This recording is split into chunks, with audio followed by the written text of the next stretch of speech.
عورتوں کے اندر nail polish کا بڑا رواج ہے.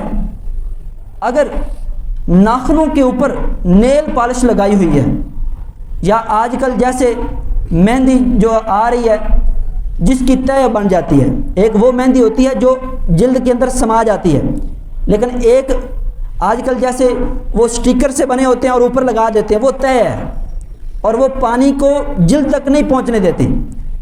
اگر اس طرح کی تہ والی مہندی لگائی ہے، سٹیکر لگایا ہوا ہے یا نیل پالش لگائی ہوئی ہے، تو ان سب چیزوں کی موجودگی میں پانی جلد تک نہیں پہنچے گا اور وضو نہیں ہوگا.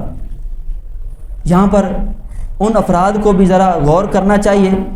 شادیوں پہ یہ ٹرینڈ عام ہے، خصوصاً نیل پالش اور عجیب و غریب کی مہندیاں جو ہے وہ سجائی جاتی ہیں، ہاتھوں کے اوپر وہ سٹیکر لگائے جاتے ہیں، اور اگر اس دوران غسل فرض ہو جائے تو ان کا غسل بھی نہیں ہوگا.